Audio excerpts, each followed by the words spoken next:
السلام علیکم ناظرین، آپ دیکھ رہے ہیں ہادی ٹیلی ویژن اور میں ہوں آپ کا میزبان سوید رضا۔ پروگرام کا نام شریک حیات، جس میں ہمارا اور آپ کا ساتھ رہے گا 25 منٹس کا۔ اس پروگرام کی نئی سیریز میں ہمارا بیسک فوکس رہے گا آج کے نوجوان اور شادی سے متعلق مسائل پر۔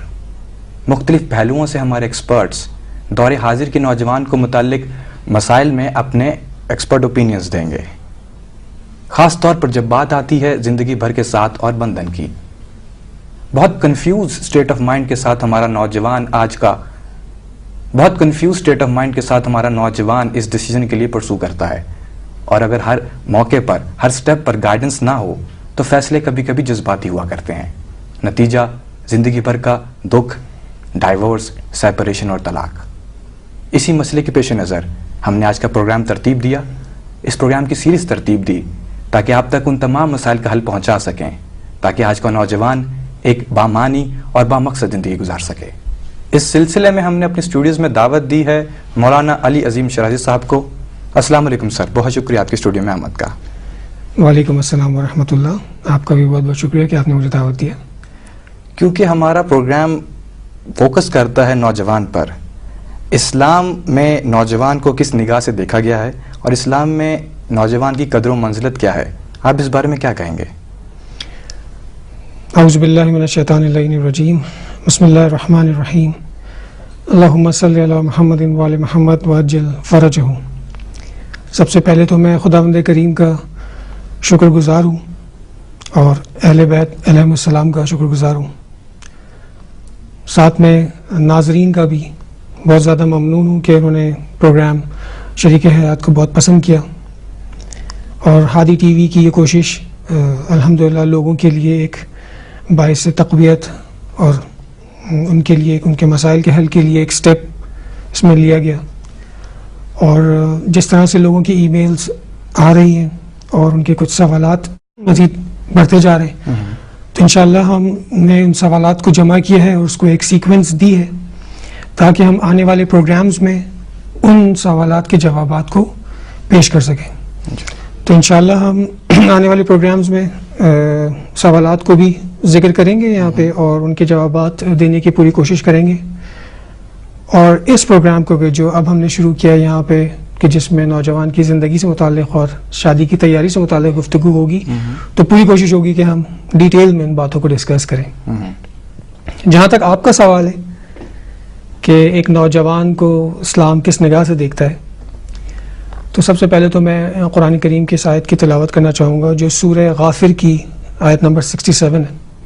اس کے بیچ میں آیت کے دوران اس طرح سے کہ ثم یخرجکم طفلا ثم تبلغوا اشدکم ثم تکونوا شیوخا۔ انسان کی 3 حالتیں بیان کی ہیں۔ پہلی حالت کیا ہے کہ جس میں فرما رہے ہیں کہ پھر تم کو نکالتا ہے کہ تم بچے ہوتے ہو، یعنی جب خدا ثم یخرجکم، جب تم کو نکالا جاتا ہے تو تم بچے ہوتے ہو، ماں کے رحم سے جب تم دنیا میں آتے ہو تو تم ایک بچے ہوتے ہو۔ پھر کیا ہوتا ہے؟ پھر تم اپنی جوانی کو پہنچ جاتے ہو، شباب جوانی میں پہنچ جاتے ہو، اس کے بعد پھر تم بڑھاپے کی حالت میں پہنچ جاتے ہو۔ تو 3 حالتیں بیان کی ہیں انسان کی، کہ ایک پہلی حالت ہے کہ جس میں وہ بالکل بچہ ہے، ایک جوان ہے اور پھر ایک بڑھاپا ہے۔ یہ جو حالتیں بیان کی گئی ہیں یہ مختلف طرح سے، یعنی اسلام نے انسان کو مختلف زاویے سے دیکھ کر اس کے مختلف ڈویژنز کیے ہیں۔ جیسے مثال کے طور پہ جب تربیت کی بات آئے گی تو اس کے ڈفرینٹ سٹیجز ہیں۔ ویسے تو تربیت پوری زندگی کا نام ہے، یعنی انسان دنیا میں آیا نہیں ہے، اس کی تیاری بھی ایک تربیت کا مرحلہ ہے، اور وہ دنیا میں جب تک موجود ہے، جب تک زندہ ہے، اس وقت تک اس کو اپنے اوپر کام کرنا ہے، اپنے آپ کو ڈیولپ کرنا ہے۔ جیسا کہ ہم نے اپنے شریک حیات کے پروگرام میں یہ بات بتائی تھی کہ انسان کی زندگی، اس کا شریک حیات وہ اس طرح سے انتخاب کرتا ہے کہ وہ اس کو ڈیولپ کر سکے اور اس کا لائف پارٹنر اس کو ڈیولپ کر سکے، دونوں ایک دوسرے کو کمال کی طرف لے کے جائیں۔ جو ایک شریک حیات کا مقصد ہے وہ یہی ہے، کیونکہ ہم نے اپنے پچھلے تقریباً 23 پروگرامز میں اس بات پر توجہ دی کہ انسان اپنے شریک حیات کو کس طرح سے ڈھونڈے، کن چیزوں کو فوکس کرے، کون سی کرائیٹیریا کیا ہونا چاہیے، سٹینڈرڈز کیا ہونے چاہیے، کمپیٹیبلٹی کہاں ہونی چاہیے، تاکہ جب وہ ایک اچھا لائف پارٹنر ڈھونڈے گا جو کہ صرف اس کا لائف پارٹنر نہیں ہوگا بلکہ اس کی اولاد کی تربیت کرنے والی ماں بھی اس میں ہوگی, اور وہ خاتون جو ہوں گی وہ ایک شخص کو ایک اچھا باپ کے شکل میں بھی دیکھیں گی کہ جو ان کے بچوں کے اچھا باپ بنے گا. تو یہ پورا ایک آن گوئنگ پروسیس ہے پوری لائف کا.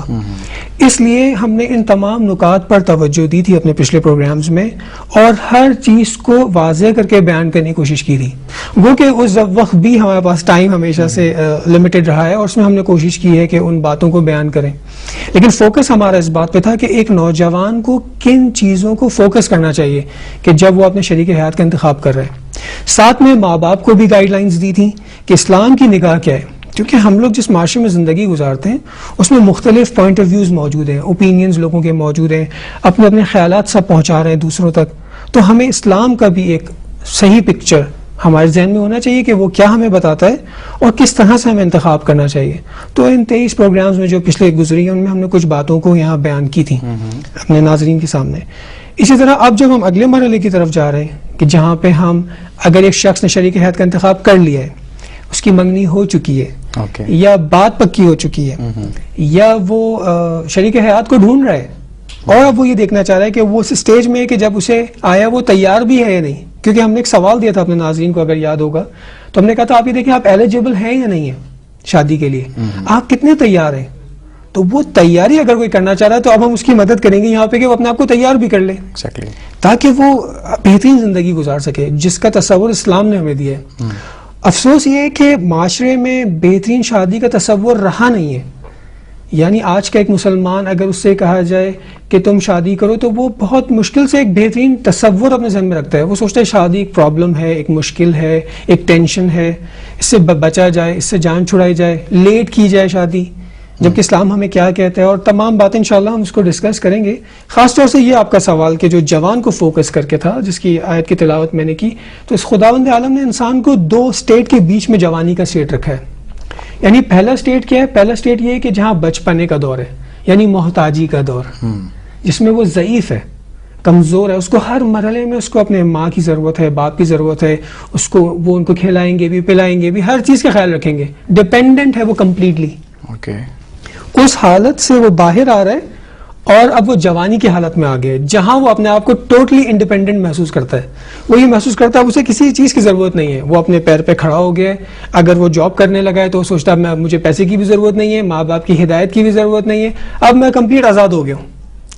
لیکن خداوند عالم نے اس کو آگے کی بات بتائی. آگے کیا بات بتائی کہ تمہیں پھر ضعیفی آئے گی تمہارے پاس, پھر سے تم دوبارہ محتاج ہو جاؤ گے, تمہیں پھر سے سہارے کی ضرورت ہوگی, تم ریٹائر ہو جاؤ گے, دنیا والے تمہیں ریٹائر کر دیں گے, تو پھر کیا ہوگا, تمہیں کسی کی سہارے کی ضرورت ہوگی, کسی کی توجہ کی ضرورت ہوگی, بالکل اسی طرح جس طرح ایک بچے کو اپنے ماں باپ کی ضرورت ہوتی ہے. تو جب تم بوڑھے ہوگے تمہیں پھر سے اپنے بچے کی ضرورت ہوگی, تمہیں ان کے ساتھ تمہیں ان کا چاہیے ہوگا. یہ تمام باتیں اسی لیے اولاد سے کہا گیا ہے کہ وبالوالدین احسانا, اپنے والدین کے ساتھ احسان کرو. یہ وہ والا احسان نہیں جو معاشرے میں رائج ہے کہ ہم احسان کرتے بھی ہیں اور پھر جتاتے بھی ہیں. یہ وہ احسان ہے کہ ایک طرح سے آپ اس کا شکر ادا کر رہے ہوں گے اپنے ماں باپ کا کہ آپ نے ہمارے ساتھ اتنا کچھ کیا ہے, ہم تھوڑا سا اس میں آپ کے ساتھ شریک ہو رہے ہیں. اب آ جاتے ہیں جوان کے اوپر. جوان یعنی کیا؟ اسلام کا ایک اپنا پوائنٹ آف ویو ہے جوان کے حوالے سے. ابھی جو ہم نے آیت کی تلاوت کی اس میں یہ بتایا آپ کو کہ جوانی ایک سٹیج ہے کہ جس میں انسان کے پاس قوت ہے, قدرت ہے, نشاط ہے, انرجیٹک ہے انسان. جوان یعنی انرجی سے بھرپور, امید سے بھرپور, پر امید ہوتا ہے وہ بچہ, وہ لڑکا. اس کے اندر جذبہ ہوتا ہے, ارادہ ہوتا ہے, ہر چیز کی ہائٹ اس کے اندر موجود ہوتی ہے, توانائیوں کے ساتھ ہوتا ہے. اگر اس کے اندر یہ ایمان بھی آ جائے تو یہ بہترین پاورفل بینگ بن جاتا ہے جو بیسٹ طور پہ یوٹیلائز ہو سکتا ہے ہر ایسپیکٹ آف لائف میں. اسلام اس طرح سے دیکھتا ہے ایک جوان کو. اب سوال یہ پیدا ہوگا کہ جو بوڑھا ہے اس کے بارے میں کیا بات ہوگی. یعنی اسلام کے نزدیک جب ہم جوان کی بات کرتے ہیں اور یہ کہتے ہیں کہ نشاط پایا جاتا ہے, جیسا کہ امیر المومنین علیہ السلام نے فرمایا کہ اگر دیکھنا ایک مومن کو تو تم دیکھو گے کہ اس کے اندر نشاط پائی جاتی ہے, دائماً اس کے اندر نشاط ہے. اگر انسان یہ دیکھتا ہے کہ ایک شخص ہے, ایک جوان ہے, لیکن اس کے اندر سستی ہے, کاہلی ہے, چست نہیں ہے وہ, تو یہ پھر اس کے اندر مومن ہونے کی نشانی نہیں ہے. کیونکہ مومن کے چہرے کو دیکھ کر انسان حشاش بشاش ہو جاتا ہے, اس کے چہرے پہ ہمیشہ مسکراہٹ ہوتی ہے, وہ پر انرجی سے بھرپور ہوتا ہے وہ. اور اسلام کی نگاہ میں صحیح عقیدہ رکھنا اور نیک کردار ہونے والے انسان کو جوان کا تصور کیا گیا ہے. اس لیے ہم دیکھتے ہیں کہ آج کے دور حاضر میں اگر کوئی پرسنالٹی امام خمینی جیسی پرسنالٹی کو ہم دیکھتے ہیں تو ہم کہتے ہیں کہ یہ ایک مومن انسان کی نشانی ہے. وہ بھی ایک جوان انسان ہے, ظاہراً جسمانی حوالے سے ضعیف ہے لیکن ایمان کے حوالے سے قوی ہے, دل ان کا جوان ہے. تو اسلام کے نزدیک جوانی صرف جسمانی نہیں ہے, روحانی بھی ہے. اور روحانی جوانی یہ ہے کہ وہ بھرپور ہو ایمان کے ساتھ, اس کے اندر نشاط پایا جاتا ہو, اس کے اندر ایمان پایا جاتا ہو, امید پائی جاتی ہو, اور وہ معاشرے میں کوئی رول پلے کر سکتا ہو. تو اس لیے جوان کو اسلام نے بہت زیادہ فوکس کیا ہے. خاص طور سے حدیث ہے امام علی علیہ السلام سے کہ 2 چیزیں ایسی ہیں کہ جب انسان سے وہ چلی جائے, انسان سے دور ہو جائے, تب انسان کو احساس ہوتا ہے اس کی اہمیت کا, اس کی ارزش کا, اس کی منزلت کا. اس میں سے پہلی چیز کیا ہے, وہ ہے جوانی. جب تک انسان جوان ہوتا ہے اسے احساس نہیں ہوتا اس کی قدر و منزلت کا, لیکن جب جوانی اس کی چلی جاتی ہے اور وہ بڑھاپے میں داخل ہو جاتا ہے تب وہ احساس کرتا ہے کہ جوانی بھی کیا زبردست چیز تھی جو اب میرے پاس نہیں ہے. وہ توانائی, وہ قوت, وہ ارادہ, وہ سب کچھ اب بالکل کمزور پڑ گیا ہوں میں, اب میرے اندر ہمت نہیں ہے. اور دوسری چیز صحت. صحت ایک ایسی چیز ہے کہ اگر انسان کے پاس ہے جب تک اس کا اندازہ نہیں ہوتا, لیکن جیسے انسان بیمار ہوتا ہے اور بہت زیادہ شدید بیمار ہاسپٹلائز ہو جاتا ہے اسے اس وقت اندازہ ہوتا ہے کہ واقعی صحت کتنی بڑی نعمت ہے, کتنی خدا کی طرف سے ایک نعمت الہی, بڑی عظیم نعمت الہی ہے کہ اگر انسان کے پاس صحت ہو تو وہ ہزاروں کام کر سکتا ہے, ورنہ صحت نہ ہو تو وہ خود بھی کچھ نہیں کر سکتا اور دوسروں کو بھی اپنے ساتھ مشغول رکھتا ہے اپنی تیمارداری کے حوالے سے. اس لیے اسلام کی نگاہ میں جوانی کی بڑی اہمیت اور ارزش ہے. اس کے علاوہ اگر ہم حدیث نبی اکرم صلی اللہ علیہ وسلم کو دیکھیں تو آپ نے فرمایا کہ قیامت کے دن انسان ایک قدم بھی آگے نہیں بڑھا سکے گا مگر یہ کہ وہ 2 سوال کا جواب دے. پہلے سب سے پہلا سوال اس سے یہ ہوگا کہ تم نے اپنی زندگی کو کن چیزوں میں فانی کیا, تم نے اپنی زندگی کس طرح گزاری. اس کے بعد دوسرا سوال, اساسی سوال, اس سے اس کی جوانی کے بارے میں ہوگا کہ تم نے اپنی جوانی کو کن کاموں میں صرف کر دیا. یہ بہت مہم ہے کہ ہماری جوانی کا سوال ہم سے ہوگا. تو اس لیے ہمارے لیے ہر لمحہ بڑا امپورٹنٹ ہے. ایک تو یہ ختم ہو رہا ہے, جوانی تیزی سے گزر رہی ہے کیونکہ جوانی میں اسٹرگل بہت کرنا ہوتا ہے, بہت تیزی سے گزر رہی ہے, اور ہر لمحہ چیک ہے ہمارے اوپر کہ ہم سے پوچھا جائے گا جوانی کے بارے میں. تو اس لیے اسلام کی نگاہ میں جوانی کی بہت زیادہ اہمیت ہے. خاص طور سے ایک جوان کی عبادت, یعنی پیغمبر اکرم صلی اللہ علیہ وسلم نے فرمایا کہ اصل عبادت جو ہے وہ جوانی کی عبادت ہے. یعنی انسان جب جوانی میں خدا سے رجوع کرے, یا جب اس کے پاس پوری پاورز ہوں, جب وہ محتاج نہیں محسوس کر رہا اپنے آپ کو, اور وہ خدا کی طرف بڑھے, خدا سے راز و نیاز کرے, خدا سے نجوا کرے, تو اس کے عبادت بھی بڑی پسندیدہ ہے خدا کے نزدیک. لیکن ایک آدمی مجبوری کی حالت میں خدا کی عبادت کر رہا ہے تو وہ اتنی زیادہ پسندیدہ نہیں ہے جتنی ایک توانائیوں کے ساتھ. اسی دور میں, اسی سٹیج میں اسلام یہاں پہ یہ دیکھ رہا ہے کہ یہ جوان بہترین طریقے سے, مفید طریقے سے یوٹیلائز ہو معاشرے کے لیے, جس کے اندر قوتیں ہم نے اس کو دی ہیں. تو اس لیے اسلام کی نگاہ میں جوان کی بڑی اہمیت ہے. ہو سکتا ہے کہ آپ کوئی سوال پوچھنا چاہیں تو میں آپ کو اس کے حوالے سے ڈیٹیل میں بھی جواب دے سکتا ہوں. اگر کوئی تاریخی واقعہ یا کوئی ایسی چیز اگر وقت ہے تو میں آپ کی خدمت میں پیش کروں. انشاءاللہ. اس سے پہلے کہ ہم اپنی ڈسکشن کو فردر کنٹینیو رکھیں, ہم لیں گے ایک بریک اور ملتے ہیں بریک کے بعد. Welcome back. بریک سے پہلے ہماری ڈسکشن ہو رہی تھی اسلام کی نگاہ میں جوان کی قدر و منزلت. ہم اپنے ٹاپک کو فردر کنٹینیو کریں گے. مولانا علی عظیم شرازی صاحب, اسلام میں جو قدر و منزلت یا جو ویلیوز جوان کو دی ہیں, ہمارے معاشرے میں وہ ویلیوز نظر نہیں آتی. اس کی کیا وجہ آپ کی نگاہ میں ہے؟ بہت اساسی جو بات ہے نوجوانوں کے حوالے سے وہ یہ کہ اسلام کس حد تک ہمارے معاشرے میں پریکٹس ہو رہا ہے. اگر ہم یہ دیکھتے ہیں کہ معاشرے میں ویلیو نظر نہیں آ رہی جوان کی جو اس کی اصل ہے, تو ہمیں یہ دیکھنا پڑے گا کہ سیرہ انبیاء کیا رہا ہے, آئمہ نے کس طرح سے جوانوں کو ڈیل کیا ہے. آیا ہم اسی کو رول ماڈل بنا کے اپنی زندگی میں دیکھ رہے ہیں یا نہیں, یا ہم کسی اور مائنڈ سیٹ کے ساتھ جی رہے ہیں. جیسا کہ ہم اسلام کو دیکھتے ہیں, کیا ہم اسلام کو پریکٹس بھی کرتے ہیں؟ تو 2 اسٹیٹ ہو جائیں گی یہاں پہ. پہلی چیز یہ کہ کیا ہمارے پاس اسلام کا صحیح پیغام موجود ہے, اور اگر موجود ہے تو ہم اس کو کتنا پریکٹس کر رہے ہیں.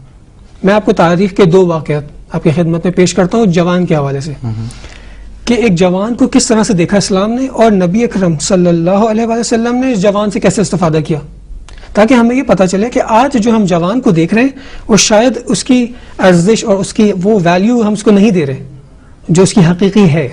اس کے اور بھی بہت سارے ریزنز ہیں, ہم صرف اسلامک پوائنٹ آف ویو سے دیکھ رہے ہیں. تو ہم تاریخ میں یہ دیکھتے ہیں کہ نبی اکرم صلی اللہ علیہ وآلہ وسلم نے کس طرح ایک نوجوان یا نوجوان افراد سے آیا استفادہ کیا یا نہیں کیا, اس کو اہمیت دی یا نہیں دی.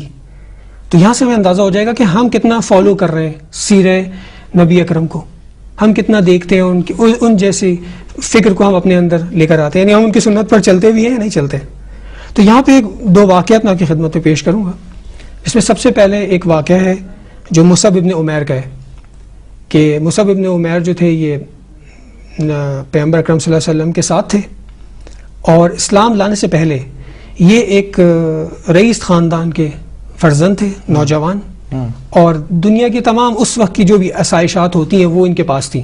بڑا اچھا گھر, زندگی, ان کا لباس, ان کا اٹھنا بیٹھنا اشراف میں سے تھے. اور نبی اکرم صلی اللہ علیہ وسلم جب قرآن کی تلاوت کیا کرتے تھے مکے کے پاس بیٹھ کر کعبے کے ساتھ, تو یہ اس کو جا کر سنتے تھے. اور سنتے سنتے ان کے اندر ایک تحول آ گیا اور وہ ایمان لے آئے. اچھا, جب ایمان لے آئے تو اس کے بعد کیونکہ اعلاناً تو کوئی کام نہیں کر سکتے تھے, تو یہ چھپ کر عبادت کرنے لگے. پھر ایک صاحب نے ان کو دیکھ لیا, انہوں نے جا کے ان کی والدہ سے شکایت کر دی. اس وقت کا ماحول کیا ہے, اسلام پھیلا ہوا نہیں ہے, اسلام ابھی لوگوں تک آشکار نہیں ہوا ہے. ان کے والدین نے ان کو ہاؤس اریسٹ کر دیا, بالکل نوجوان اس کو بند کر دیا اور سب چیزیں اس کے پابندی لگا دی, ہر چیز اس سے چھین لی گئی.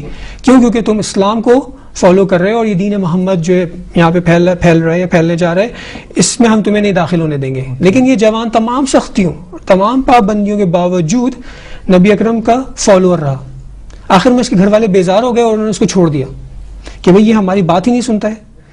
یہ جوان تمام سختیوں تمام دنیا کی لذتوں کو چھوڑ کر, جو اس وقت کی سب سے زیادہ آسائشات میں دیا جا سکتا تھا جوان کو, اس کے پاس تھی, اس نے سب کچھ چھوڑ دیا. انہوں نے کہا تمہیں ہم کچھ بھی نہیں دیں گے اپنے حصے میں. اس نے کہا مجھے کچھ بھی نہیں چاہیے, مجھے اسلام چاہیے, مجھے ایمان چاہیے, میں نبی کا ساتھی بنوں گا.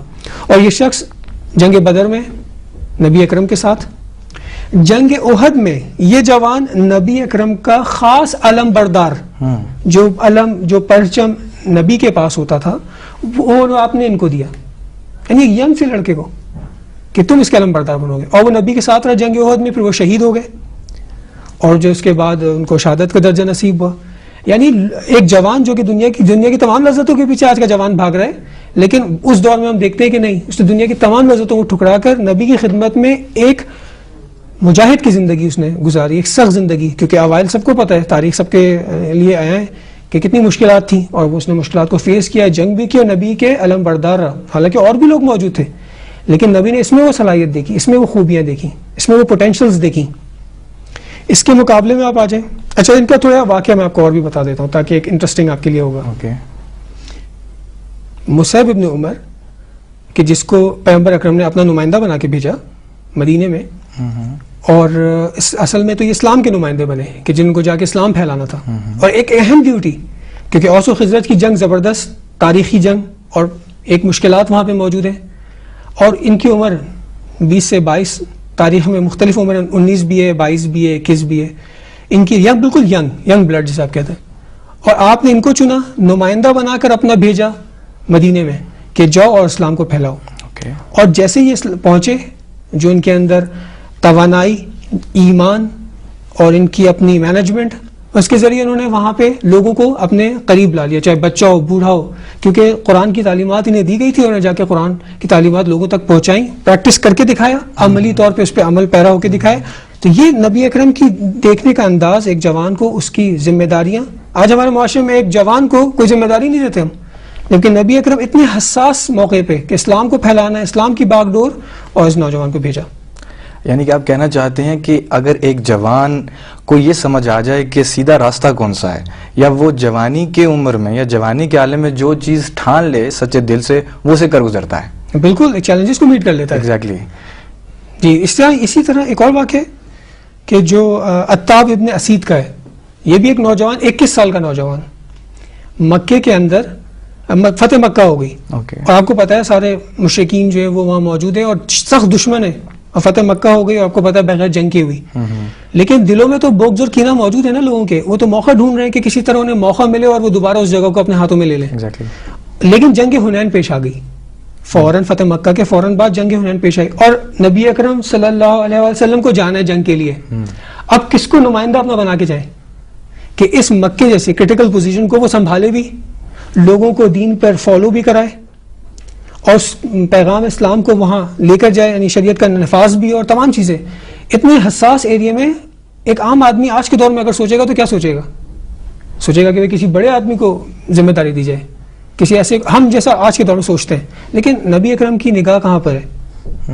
آپ نے 21 سالہ نوجوان عتاب ابن اسید کو نمائندہ بنایا, اپنی جگہ اس کو رکھا کہ تم مینج کرو, تم ہر چیز کو کنٹرول کرو, ساری مسجد بھی ان کے ہاتھ میں, مینجمنٹ بھی ان کے, ساری چیز ان کے ہاتھ میں. یعنی ایک جوان کی اہمیت و ارزش کی صحیح شناخت نبی اکرم نے ہمیں دی, اس دور میں ہمیں دی. اور بھی تاریخ کے بہت سارے واقعات ہیں, کیونکہ تاریخی نشست نہیں ہے کہ میں یہ باتیں کروں, لیکن صرف ایک نگاہ, یعنی سینٹر پوائنٹ اگر میں اس بات کا, اس پورے پیغام جو میں یہاں دینا چاہ رہا ہوں وہ یہ پیغام ہے کہ معیار جو ہے نا اسلام کی نگاہ میں وہ استعداد ہے اور صلاحیت ہے. اور اگر ایک جوان میں یہ موجود ہے تو کیا بہتر. ایگزیکٹلی اصل بات یہی ہے. تو ان واقعات سے سمجھ میں آتا ہے کہ ینگ بلڈ, جتنا جوش ینگ بلڈ کے اندر ہو سکتا ہے, اور ہم پوری دنیا میں دیکھتے ہیں بڑی بڑی کمپنیز جب لانچ ہوتی ہیں تو ان کی کوشش ہوتی ہے کہ وہ لوگ سب سے زیادہ ینگ لوگ ہائر کر سکیں, کیونکہ وہ سمجھتے ہیں کہ ینگ بلڈ ان کی مینیجر میں آ کر ان کو ترقی کی طرف لے کے جا سکتا ہے. خوب, اسلام نے نوجوان کو بہت زیادہ تنبیہ کی ہے, نوجوان کو کہ وہ شادی کرے, شادی کی طرف رغبت اسلام میں بہت زیادہ تاکید ہے شادی کرنے کی نوجوان کے لیے. یہ رغبت اسلام نے کیوں اتنی زیادہ دلوائی ہے, اس پر آپ روشنی ڈالنے کی کوشش کریے گا. جی ہاں, میں اس بات پر آنے سے پہلے ایک دو باتیں اور آپ کی خدمت میں جوانوں کے حوالے سے پیش کروں, تاکہ جو بزرگان ہیں وہ اس بات سے بالکل مایوس نہ ہو کہ دیکھیں جوان سے کام لینا ایک بڑے عمر کے آدمی کا کام ہے, کام کرنا جوان کا کام ہے. اوکے, نبی اکرم کی سرپرستی ہے, نبی اکرم کی عمر 40-45 سال کی ہے, یعنی ایک بزرگ کی, ایک بات تجربہ رکھنے والے انسان کی سرپرستی میں جوانوں سے کام لیا جاتا ہے, نہ کہ جوانوں کی جگہ خود پہنچ جاتے ہیں کام کرنے کے لیے. یہاں جو غلطی ہوتی ہے, ہمارے معاشرے میں جو غلطی ہوتی ہے وہ یہ ہوتی ہے کہ ہم خود پہنچ جاتے ہیں میدان کے اندر. نہیں, آپ سرپرستی کریں, ان سے کام لیں, وہ بیسٹ کام کر سکیں گے. یہ جو اصل بات ہے وہ یہ. دوسری چیز یہ کہ خود مورس ڈپس نے کہا کہ ورلڈ وار 2 کے بعد جب اتنے لوگ دنیا میں ہلاک ہو گئے تو اس کے بعد جوانوں کی صحیح قدر و منزلت کو پہچانا لوگوں نے کہ جوانوں کی کیا اہمیت ہوتی ہے اگر معاشرے میں جوان کم ہو جائے, کیونکہ جنگ ہو رہی ہے, جوان ہی فوج میں بھی تو جوان ہی ہوتے ہیں, فوج میں جوان, سیاست میں جوان, تعلیم میں جوان, ہر فیلڈ میں آپ جوان کو دیکھیں گے. حتیٰ مارکیٹنگ کی دنیا میں, سیلز کے اندر بھی یہی ہے کہ وہ سیلز فیلڈ جو آپ کی فیلڈ فورس بنتی ہے اس میں بھی سارے جوان. یعنی آپ کو اگر آپ صحیح طرح سے دیکھیں تو ساری دنیا میں کام ہی جوانوں کے اوپر ہو رہا ہے, لیکن کام کرنے والے لوگ جو ہیں وہ البتہ بزرگان ہیں. لیکن اب وہ جوان سے صحیح استفادہ کریں یا غلط, یہ ان کے اوپر ہے. اب یہ سوال پیدا ہوتا ہے آپ کا کہ اسلام نے جوان کو کیوں فوکس کیا, یا جوانوں کو کیوں فوکس کیا کہ تم شادی کر لو. مولانا, ہم معذرت چاہتے ہیں, ہم ٹائم کی کمی کی وجہ سے ٹاپک کو نیکسٹ پروگرام میں ڈسکس کریں گے. جی انشاءاللہ ضرور. پروگرام اس وقت بہت امپورٹنٹ اور بہت دلچسپ موڑ لیے ہوئے تھا, لیکن دامن وقت میں گنجائش نہ ہونے کے باعث ہم پروگرام کو یہیں ختم کریں گے. میں مشکور ہوں مولانا علی عظیم شاہد صاحب کا, آپ اسٹوڈیو میں آئے, بہت شکریہ سر. شکریہ. نیکسٹ پروگرام میں آپ سے پھر ملاقات ہوگی, سیم ٹاپک, سیم چینل. ٹل دین اپنا خیال رکھیے گا اور ہمیں دعاؤں میں یاد رکھیے گا. خدا حافظ. شکر گزار ہوں اور اہل بیت علیہ السلام کا شکر گزار ہوں, ساتھ میں ناظرین کا بھی بہت زیادہ ممنون ہوں کہ انہوں نے پروگرام شریک حیات کو بہت پسند کیا, اور ہادی ٹی وی کی یہ کوشش الحمدللہ لوگوں کے لیے ایک باعث تقویت اور ان کے لیے, ان کے مسائل کے حل کے لیے ایک سٹیپ اس میں لیا گیا. اور جس طرح سے لوگوں کی ای میلز آ رہی ہیں اور ان کے کچھ سوالات مزید بڑھتے جا رہے ہیں, تو انشاءاللہ ہم نے ان سوالات کو جمع کیا ہے اور اس کو ایک سیکوینس دی ہے تاکہ ہم آنے والے پروگرامز میں ان سوالات کے جوابات کو پیش کر سکیں. تو انشاءاللہ ہم آنے والے پروگرامز میں سوالات کو بھی ذکر کریں گے یہاں پہ اور ان کے جوابات دینے. السلام علیکم ناظرین, آپ دیکھ رہے ہیں ہادی ٹیلی ویژن اور میں ہوں آپ کا میزبان سوید رضا. پروگرام کا نام شریک حیات, جس میں ہمارا اور آپ کا ساتھ رہے گا 25 منٹس کا. اس پروگرام کی نئی سیریز میں ہمارا بیسک فوکس رہے گا آج کے نوجوان اور شادی سے متعلق مسائل پر. مختلف پہلوؤں سے ہمارے ایکسپرٹس دور حاضر کے نوجوان کو متعلق مسائل میں اپنے ایکسپرٹ اوپینینز دیں گے. خاص طور پر جب بات آتی ہے زندگی بھر کے ساتھ اور بندھن کی. بہت کنفیوز اسٹیٹ آف مائنڈ کے ساتھ ہمارا نوجوان اس ڈیسیجن کے لیے پرسو کرتا ہے، اور اگر ہر موقع پر ہر سٹیپ پر گائیڈنس نہ ہو تو فیصلے کبھی کبھی جذباتی ہوا کرتے ہیں. نتیجہ زندگی بھر کا دکھ، ڈائیورس، سیپریشن اور طلاق. یہ پوری کوشش کریں گے. اور اس پروگرام کو جو اب ہم نے شروع کیا یہاں پہ کہ جس میں نوجوان کی زندگی سے متعلق اور شادی کی تیاری سے متعلق گفتگو ہوگی، تو پوری کوشش ہوگی کہ ہم ڈیٹیل میں ان باتوں کو ڈسکس کریں. جہاں تک آپ کا سوال ہے کہ ایک نوجوان کو اسلام کس نگاہ سے دیکھتا ہے، تو سب سے پہلے تو میں قرآن کریم کی اس آیت کی تلاوت کرنا چاہوں گا جو سورہ غافر کی آیت نمبر 67 ہے. اس کے بیچ میں آیت کے دوران اس طرح سے کہ ثم یخرجکم طفلا ثم تبلغوا اشدکم ثم تکونوا شیوخا. انسان کی 3 حالتیں بیان کی ہیں. پہلی حالت کیا ہے کہ جس میں فرما رہے ہیں کہ پھر تم کو نکالتا ہے کہ تم بچے ہوتے ہو، یعنی جب خدا ثم یخرجکم، جب تم کو نکالا جاتا ہے تو تم بچے ہوتے ہو. ماں کے رحم سے جب تم دنیا میں آتے ہو تو تم ایک بچے ہوتے ہو. پھر کیا ہوتا ہے؟ پھر تم اپنی جوانی کو پہنچ جاتے ہو، شباب، جوانی میں پہنچ جاتے ہو. اس کے بعد پھر تم بڑھاپے کی حالت میں پہنچ جاتے ہو. تو 3 حالتیں بیان کی ہیں انسان کی، کہ ایک پہلی حالت ہے کہ جس میں وہ بالکل بچہ ہے، ایک جوان ہے، اور پھر ایک بڑھاپا ہے. یہ جو حالتیں بیان کی گئی ہیں یہ مختلف طرح سے، یعنی اسلام نے انسان کو مختلف زاویے سے دیکھ کر اس کے مختلف ڈویژنز کیے. جیسے مثال کے طور پہ جب تربیت کی بات آئے گی تو اس کے ڈفرینٹ سٹیجز ہیں. ویسے تو تربیت پوری زندگی کا نام ہے، یعنی انسان دنیا میں آیا نہیں ہے، اس کی تیاری بھی ایک تربیت کا مرحلہ ہے. اور وہ دنیا میں جب تک موجود ہے، جب تک زندہ ہے، اس وقت تک اس کو اپنے اوپر کام کرنا ہے، اپنے آپ کو ڈیولپ کرنا ہے. جیسا کہ اسی مسئلے کے پیش نظر ہم نے آج کا پروگرام ترتیب دیا. اس پروگرام کی سیریز ترتیب دی تاکہ آپ تک ان تمام مسائل کا حل پہنچا سکیں، تاکہ آج کا نوجوان ایک بامعنی اور بامقصد زندگی گزار سکے. اس سلسلے میں ہم نے اپنے اسٹوڈیوز میں دعوت دی ہے مولانا علی عظیم شرازی صاحب کو. السلام علیکم سر، بہت شکریہ آپ کے اسٹوڈیو میں آمد کا. وعلیکم السلام ورحمۃ اللہ. آپ کا بھی بہت بہت شکریہ کہ آپ نے مجھے دعوت دیا. کیونکہ ہمارا پروگرام فوکس کرتا ہے نوجوان پر، اسلام میں نوجوان کو کس نگاہ سے دیکھا گیا ہے اور اسلام میں نوجوان کی قدر و منزلت کیا ہے، آپ اس بارے میں کیا کہیں گے؟ اعوذ باللہ من الشیطان اللعین الرجیم. بسم اللہ الرحمن الرحیم. اللہم صلی علی محمد وعلی محمد وعجل فرجہ. سب سے پہلے تو میں خداوند کریم کا